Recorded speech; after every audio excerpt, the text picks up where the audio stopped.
بسم اللہ الرحمن الرحیم۔ آج 25 نومبر ہے، سن ہے 2022 اور آج دن ہے جمعے کا۔ میں ہوں محمد طفیل شاد۔ حاضرین و سامعین السلام علیکم۔ ہمارا موضوع عورت کا مقام قرآن کریم کی روشنی میں یہ جاری و ساری ہے، سورہ النساء کے ریفرنس سے۔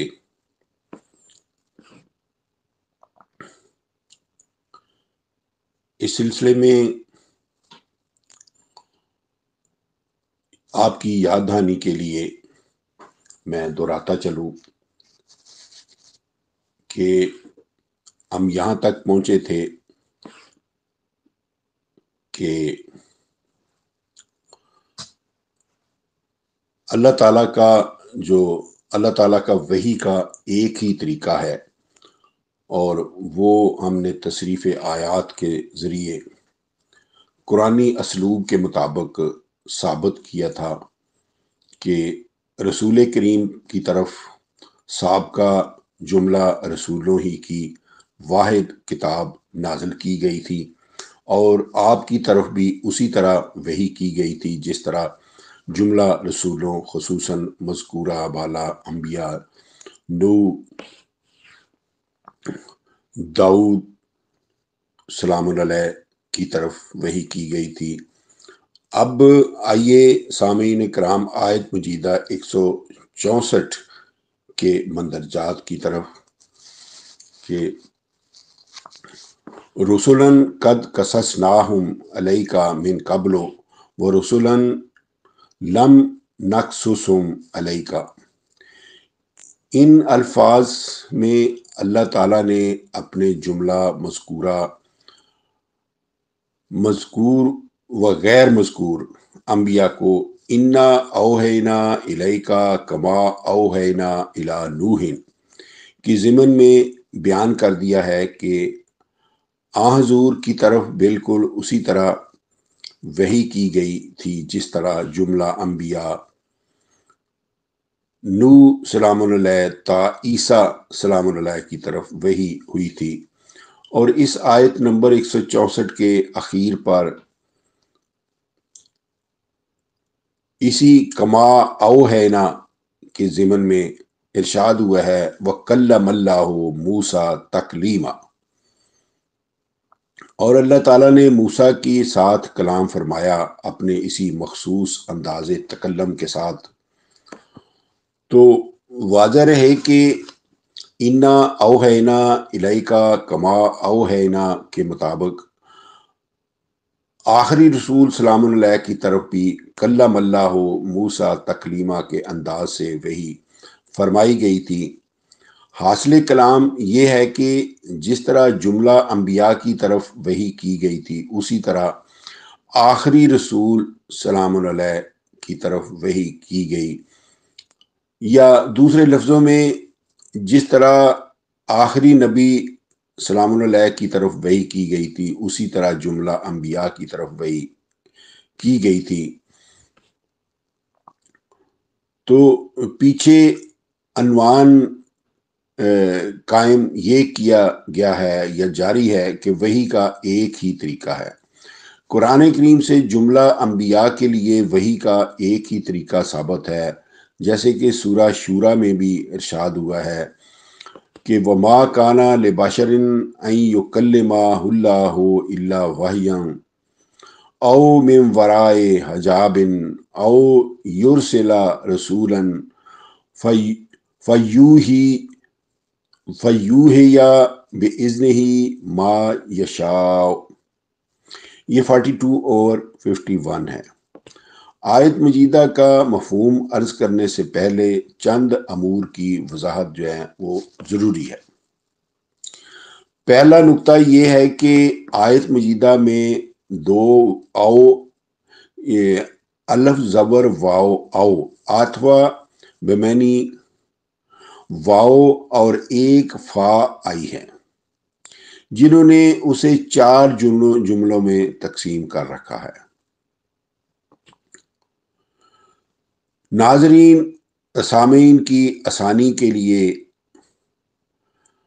چاروں جملوں پر الگ الگ اگر خط کھینچا جائے، نمبر لگا دیے گئے جائیں، تو وہ پہلا جو ہے واضح ہے کہ ان تین جملوں میں پہلا جملہ معطوف علیہ ہے اور دوسرا اور تیسرا دونوں معطوف ہے۔ دوسرے نمبر پر یہ بتانا ضروری ہے کہ قواعد کی روح سے یہ امر مسلم ہے کہ اگر معطوف علیہ کے فعل کے متحد ہو تو جملہ معطوفہ میں معطوف علیہ کا فعل ما جملہ متعلقات محذوف پر مقدر ہوتا ہے۔ قواعد کے اسی قاعدے کے مطابق آیت مجیدہ کا جو خط کھینچا جائے، نمبر 2 جو جملہ 1 کا معطوف ہے اور اپنے معطوف کے فعل مکلم کے متحد آیا ہے، اور اسی میں یہی فعل ما جملہ متعلقات ما کانا لبشر ان یکلمہ اللہ الا محذوف و مقدر ہے۔ تیسرے نمبر پر یہ بتانا ضروری ہے کہ قواعد کی روح سے یہ امر مسلم ہے کہ اگر معطوف اپنا الگ فعل رکھتا ہو، یعنی وہ معطوف علیہ کے فعل کے تحت نہ ہو، تو معطوف علیہ کے فعل کے متعلقات معطوف کے فعل کے متعلقات مانے جاتے ہیں۔ لہذا قواعد کے اسی قاعدے کے مطابق جو جملہ 1 کا معطوف ہے وہ اپنا الگ فعل یرسلا رکھتا ہے، اس میں معطوف علیہ کے فعل کے متعلقات ما کانا لبشر ان ما ضمیر ہو و حرف استثناء الا محذوف و مقدر ہے۔ چوتھے نمبر پر یہ بتانا بھی ضروری ہے کہ آیت مجیدہ کے جو پہلا خط ہے اس میں ان حرف ناصبہ آیا ہے، جس نے یکلم فعل مضارع کی میم کو زبر دی ہے۔ اگر ان نہ آتا تو اس میم پر پیش ہوتی۔ یاد رہے کہ اسی ان ناصبہ نے آیت مجیدہ کے تیسرے خط کشیدہ جملہ 3 میں یرسلا فعل مضارع کی لام کو زبر دی ہے، جس سے ظاہر ہے کہ تیسرا جملہ 2 وجہوں سے جملہ اول کے متحد ہے، یہی وہ اس کا معطوف ہے، اور دوسری یہ کہ اس کے فعل مضارع پر یرسلا پر اسی طرح ان ناصبہ کا عمل موجود ہے جس طرح جملہ اول کے فعل مضارع یکلمہ پر ہے۔ تو اب قواعد کے مذکورہ بالا مسلمات کی روح سے آیت زیر بحث کی تقدیر کلام یہ ہے: ما کانا لبشر ان یکلمہ اللہ الا وحیا او ما کانا لبشر ان یکلمہ اللہ الا من وراء حجاب او ما کانا لبشر ان یرسلہ اللہ الا رسولا فیوحی باذنہ ما یشاء انہ علی حکیم 42/51۔ اس کا اب مفہوم: اور نہیں لائق واسطے کسی بشر کے کہ اللہ تعالیٰ اس سے کلام کرے، مگر وہ کلام کرتا ہے صرف وحی کے طریقے سے، یعنی اللہ تعالیٰ صرف پیغام بھیج کر ہی کلام کرتا ہے، اور نہیں لائق واسطے کسی بشر کے کہ اللہ تعالیٰ اس سے کلام کرے، مگر وہ کلام کرتا ہے اسی طرح کہ خود پس پردہ رہتا ہے، اور نہیں لائق واسطے کسی بشر کے کہ اللہ تعالیٰ بھیجے اس کو اپنا پیغام، مگر وہ بھیجتا ہے اپنا پیغام معرفت رسول، یعنی پیغام رساں ملک جبرائیل کے پاس، وہ وحی کرتا ہے اپنے اذن قانون کے مطابق جو وہ خود چاہتا ہے، بے شک وہ اللہ بلند شان حکمت والا ہے۔ سامعین کرام، آپ نے سنا کہ ان چاروں جملوں میں کلام کے ایک ہی طریقے کی وضاحت کی گئی ہے کہ اللہ تعالیٰ صرف وحی ہی کے ذریعے اپنے بندوں رسل انبیاء سے کلام کرتا ہے، اور وہ خود پس پردہ ہی رہتا ہے، اور اپنی وحی اپنے رسول پیغام رساں ملک جبرائیل کے ذریعے کرتا ہے۔ وحی الہی کی یہی ایک اکلوتی صورت ہے جس کی وضاحت 2/97 2/97 کی محکم آیت مجیدہ فَإِنَّهُ نَزَّلَهُ عَلَى قَلْبِكَ بِإِذْنِ اللَّهِ اس میں موجود ہے، اور یہ ثبوت ہے اس بات کا کہ اللہ تعالیٰ نے جملہ انبیاء سلام علیہم کی طرف اسی اکلوتے طریقے سے کلام فرمایا تھا۔ اب آج کے درس میں جو ٹاپک آئے گا وہ ہے وحی الہی صرف قرآن کریم میں ہے۔ تو اب اسی پر ہم بات کرتے ہیں۔ افسوس ہے کہ بعض لوگ آیت مجیدہ 42/51 سے 3 قسم کی وحی مراد لے کر کتب روایات کو وحی کی ایک قسم قرار دیتے ہیں، حالانکہ آپ اوپر سن چکے ہیں کہ 42/51 میں او بمعنی یا لگ ہی نہیں سکتا کہ وحی کی 3 قسمیں تسلیم کی جائیں۔ اگر کتب روایات کو وحی الہی قرار دیا جائے تو سراسر ظنی ہے، یقینی نہیں ہے، تو آیات ذیل کی مخالفت لازم آتی ہے، کیونکہ اللہ تعالیٰ نے کھلے لفظوں میں اعلان کر رکھا ہے کہ حضور محمد سلام علیہ کی طرف صرف قرآن کریم ہی وحی کیا گیا تھا۔ جیسے اللہ تعالیٰ نے فرمایا ہے 12/3 میں اوحینا الیکا ھذا القرآن، رسول ہم نے آپ کی طرف یہ قرآن وحی فرمایا ہے۔ نیز حضور کا اعلان بھی یہی ہے وَأُوحِیَ إِلَیَّ ھذا القرآن لِأُنذِرَکُم بِہ وَمَن بَلَغَ 6/19، اور میری طرف یہ قرآن وحی کیا گیا ہے تاکہ میں بھی صرف اس قرآن کے ساتھ تمہارے فرائض منصبی سے آگاہ کروں، اور جس شخص تک یہ قرآن پہنچے وہ بھی اسی قرآن کے ساتھ لوگوں کو ان کے فرائض منصبی بتائے۔ پس قرآن کریم کے سوا کسی اور چیز کے وحی الہی ہونے کا سوال ہی پیدا نہیں ہوتا۔ وحی کے لغوی معنی: وحی نبوت، وحی اشارت، وحی جبلت اور وحی رحمانی کی ضد وحی شیطانی۔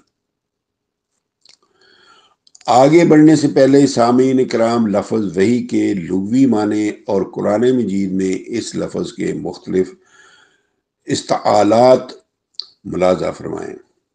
آلات تکلم یعنی لب و زبان اور کام و دہن کے واسطہ کے بغیر جو کلام کیا جائے اسے از روئے لغت وحی کہا جاتا ہے۔ میں پھر دہرا دیتا ہوں، آلات تکلم یعنی لب و زبان اور کام و دہن کے واسطے کے بغیر جو کلام کیا جائے اسے از روئے لغت وحی کہا جاتا ہے۔ قرآن کریم میں اس لفظ کو ذیل کے متعدد انداز میں استعمال کیا گیا ہے۔ نمبر 1، وحی نبوت یا وحی رحمانی۔ اس کی مکمل بحث تو اوپر گزر چکی ہے کہ اللہ تعالیٰ کا اپنے بندوں میں سے کسی بندے کو بطور نبی رسول منتخب کر کے اپنے رسول ملک رسول جبرائیل کے ذریعے اس کے قلب پر اپنے پیغامات یعنی اپنی تعلیم بلا آواز وحی کرنا 2/97، اور خود ہمیشہ ہی پس پردہ رہنا 42/51۔ یہ انداز وحی حضور خاتم النبیین پر ہمیشہ کے لیے ختم کر دیا گیا ہے۔ نمبر 2 ہے وحی اشارت۔ حضرت زکریا کو جب حضرت یحییٰ کی خوشخبری دی گئی تو آپ نے عرض کیا کہ بار الہ میرے لیے کوئی نشانی مقرر فرمائیں، تو ارشاد ہوا کالا آیاتک اللہ تکلم الناس ثلاثۃ لیال سویہ۔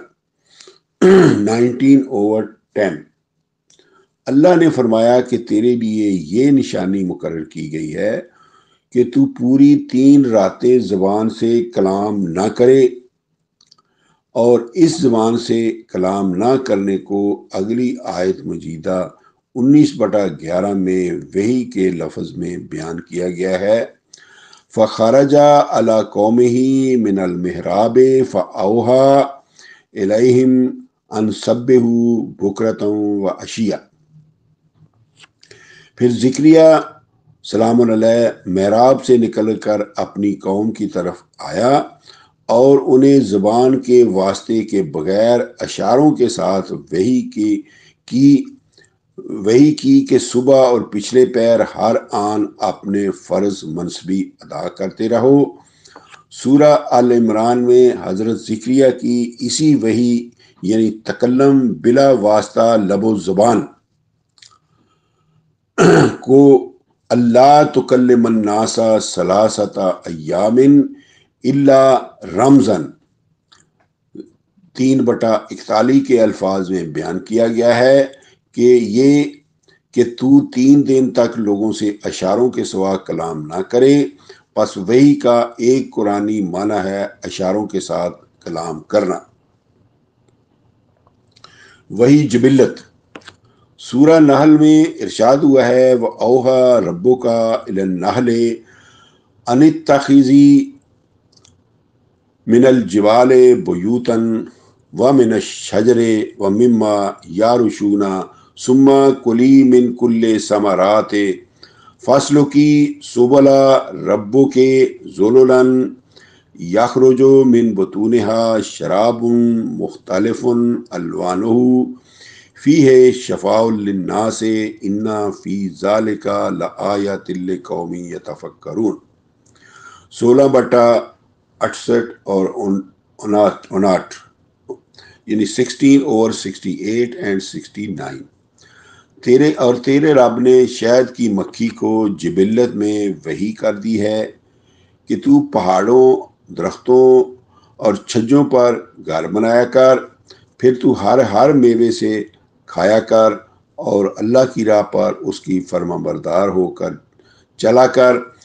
ان کے پیٹوں سے مختلف رنگوں کا مشروب شہد نکلتا ہے، اس میں نوع انسانی کے لیے شفا ہے۔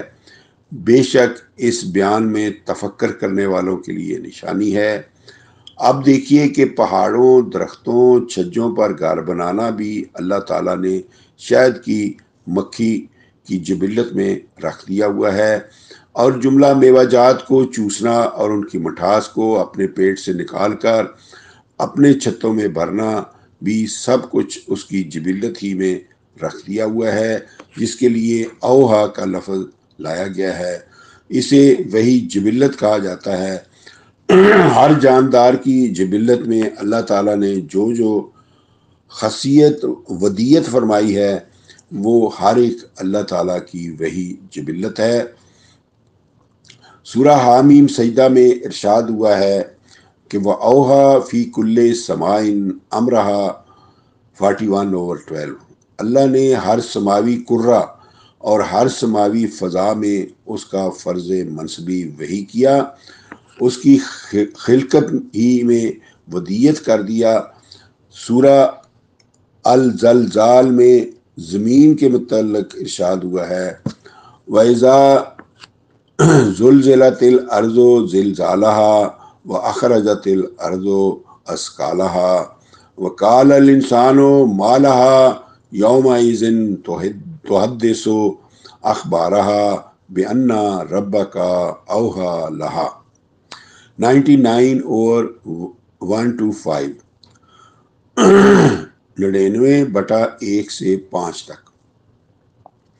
وہ وقت قابل ذکر ہے جب زمین کو ہلایا گنگالا جائے گا، پوری طرح ہلایا کھنگالا جانا، اور زمین اپنے تمام بوجھ معدنی ذخیرے اگل دے گی، اور انسان کہے گا اب اس کے پاس کیا ہے۔ اس دور میں زمین اپنے ایک حصے کی خبریں اپنے دوسرے حصے میں بیان کرے گی، یہ اس لیے کہ تیرے رب نے اسے وحی کر دی ہوئی ہے، یہ سب کچھ اس کی جبلت میں رکھ دیا ہوا ہے۔ تو ایک ہے آگے 4 نمبر وحی شیطانی۔ سورہ الانعام میں ان مخالفین انبیاء کی ملمہ کی ہوئی پرفریب تعلیم کو وحی شیطانی کہا گیا ہے، جو انبیاء کی تعلیم کو بے اثر کرنے کے لیے اس وقت کے باطل پیشوا اپنے عقیدت مندوں کو دیا کرتے تھے، اور وہ لوگ انبیاء کی دشمنی میں پیش رہتے تھے۔ اس کے لیے ارشاد ہوا ہے 6/109، وَأَقْسَمُوا بِاللَّهِ جَهْدَ أَيْمَانِهِمْ لَئِنْ جَاءَتْهُمْ آيَاتٌ لَيُؤْمِنُنَّ بِهَا قُلْ إِنَّمَا الْآيَاتُ عِندَ اللَّهِ وَمَا يُشْعِرُكُمْ أَنَّهَا إِذَا جَاءَتْ لَا يُؤْمِنُونَ 6/109۔ اور وہ اللہ کی پکی قسمیں کھاتے ہیں کہ اگر ان کے پاس کوئی نشانی آئے تو وہ ضرور اس کے ساتھ ایمان لائیں گے۔ اے رسول کہہ دیجئے گا کہ نشانیاں تو اللہ کے پاس ہیں، تمہیں کیا خبر ہے کہ جب نشانیاں آئیں تو وہ پھر بھی ایمان نہیں لائیں گے۔ چنانچہ اس کے بعد ارشاد ہوا ہے وَلَوْ أَنَّنَا نَزَّلْنَا عَلَيْهِمُ الْمَلَائِكَةَ وَكَلَّمَهُمُ الْمَوْتَى وَحَشَرْنَا عَلَيْهِمْ كُلَّ شَيْءٍ قُبُلًا مَا كَانُوا لِيُؤْمِنُوا 6/111 6/111۔ اور اگر ہم ان پر ان کے ذہنی ملائکہ اتار دیں اور ان کے مطالبہ کے مطابق مردے ان سے باتیں کریں اور ان کی مطلوبہ چیزیں ہم ان کے سامنے اکٹھی کر دیں تو پھر بھی ایمان نہیں لائیں گے۔ وَكَذَلِكَ جَعَلْنَا لِكُلِّ نَبِيٍّ عَدُوًّا شَيَاطِينَ الْإِنسِ وَالْجِنِّ يُوحِي بَعْضُهُمْ إِلَىٰ بَعْضٍ زُخْرُفَ الْقَوْلِ غُرُورًا 6/112۔ اور اسی طرح ہم نے ہر نبی کے دشمن پائے شیطان عوام میں سے اور باطل پیشواؤں میں سے، جو ایک دوسرے کو فریب دینے کے لیے ملمہ کی ہوئی باتیں سکھاتے تھے۔ تو سامعین کرام، آج کے درس میں بس اتنا ہی۔ تو انشاءاللہ آگے ہم اس سے آگے بیان کریں گے کہ آئندہ درس میں کیا قرآن کریم لے کے آتا ہے۔ تو وما علینا الا البلاغ، فی امان اللہ، اللہ حافظ۔